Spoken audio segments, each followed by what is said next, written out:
What's going on, guys? Mike Sheamer here, and I just wanted to kind of talk about an interesting topic that some people they don't really differentiate between it, especially if they haven't been in business for themselves or been a kind of a creative employee at all. So that is comparing being a solopreneur versus a sidepreneur versus an intrapreneur versus a full-on entrepreneur, a red-blooded entrepreneur. So we'll start with an intrapreneur first, and these are kind of just they're real terms. Look them up. I'm not I'm not making these up, And if you think I'm being silly for saying them, then look them up on Google. Okay, you're the one who doesn't know what you're talking about. I've lived this for 25 years, okay? So I know what I'm talking about.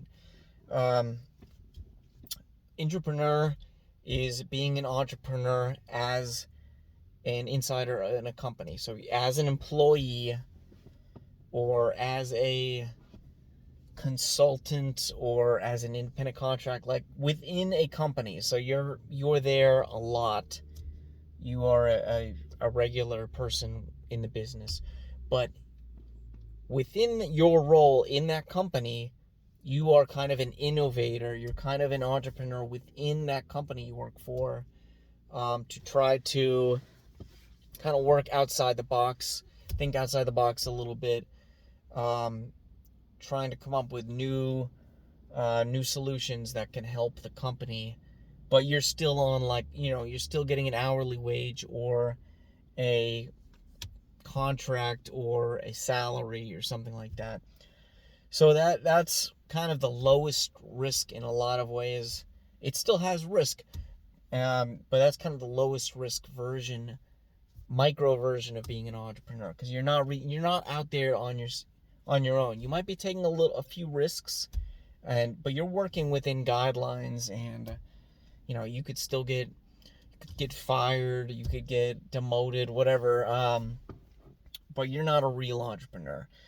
The second one, I guess, a level up, is a sidepreneur, and that means you're doing entrepreneurship on your own on the side. Though you already have a full-time gig, or you're a stay-at-home mom or dad or something so you already got a full-time gig doing something. A lot of people, you're on salary, or you have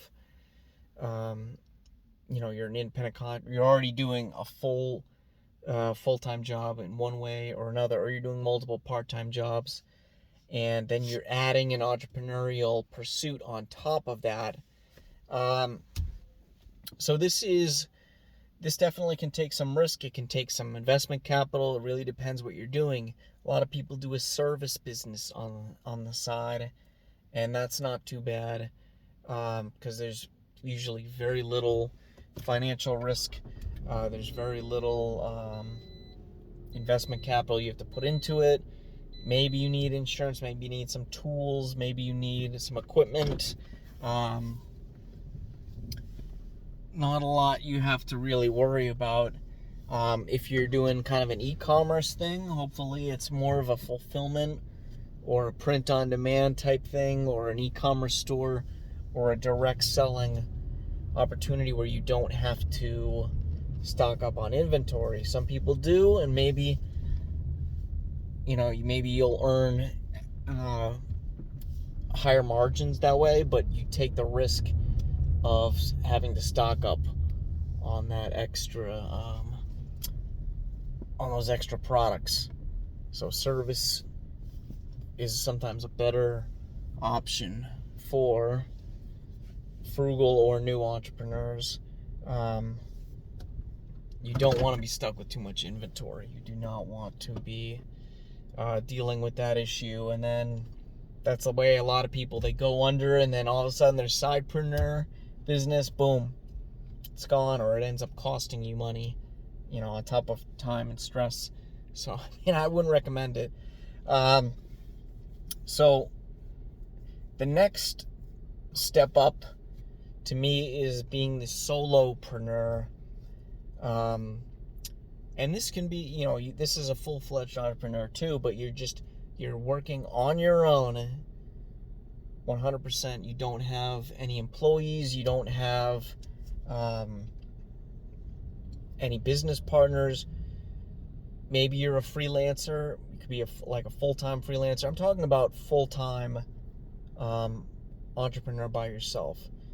And I mean, you need to be making enough to support yourself. So your back is against the wall. Your finances, your family, everything is on the line because you're a full entrepreneur, but you're just doing it as an individual, a sole proprietor, or a full-time freelancer, or full-time independent contractor. But you have to basically make everything happen. You're not getting anything handed to you. You have to develop your own leads. You have to do your own marketing. You have to do your own billing and customer service. And I've done tons of solopreneur ventures, and I've succeeded in most of them. Even if I only made a few $100 profit or a few thousand, but usually I've been made 5 or 6 figures, hopefully climbing to the 7-figure mark eventually, overall. So that is a serious business, being a solopreneur, and it's more common because a lot of people they're lone wolves like me. They just want to work for themselves. They want to do the work. They want to innovate. They don't want to have to delegate or train people or whatever. There's deal with a hierarchy, and it can get really tricky real fast if you do have employees. So the last category is entrepreneur. It can be a solopreneur, or you can really level things up, scale up. You can look for investors as a full-time entrepreneur. You can get employees. You can have business partners. You could form a partnership or an LLC or get incorporated. This is full-time,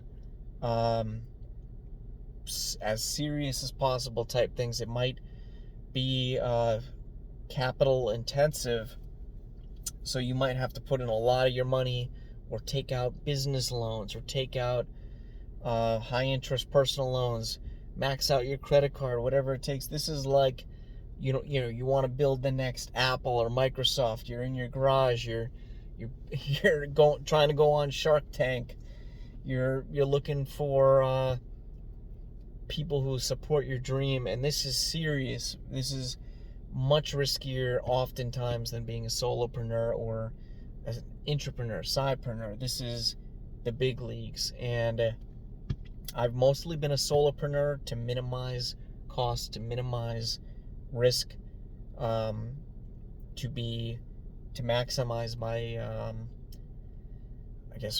my ability to pivot, my versatility, whatever, because I can change on a dime and it won't cost me much if it's just me. But I have expanded to being a full-time entrepreneur. I do have teams now. I have kind of unofficial partners. I don't ever take on investors or loans or debt, anything like that. But you get the idea. You have to, if it's just dependent on you, if it's just you, then that's a problem, because if you get sick or burnt out or injured, or something happens to you that's even worse, you know how that goes. The business declines, or it gridlocks, or it'll shut down completely. So I've certainly done that. I've gotten to the point you kind of plateau because it's just you. So you need to make your money work for you. You need to make your business work for you. Otherwise, it's just, you're just an employee to yourself, kind of. And you limit your upside. You limit your scalability. So these 4 different types, there's a little overlap, and there's different categories. You can be an entrepreneur and have one person you work with, or you can be an entrepreneur and you can have hundreds or thousands of partners, investors, employees. Maybe you have a leadership team, you might even bring in a new CEO or something like that. If you have you start a company and then it grows beyond your capabilities, then you have to hire people who are better than you, and that might even involve you losing control of your company. Long term. Look at like Steve Jobs at Apple. They tried to oust Mark Zuckerberg at Facebook really fast, but he just held on. Anyways, so something to think about, kind of what works best for you, what's best for your skill set, your abilities, your leadership, and your risk profile, your funds, whatever it is.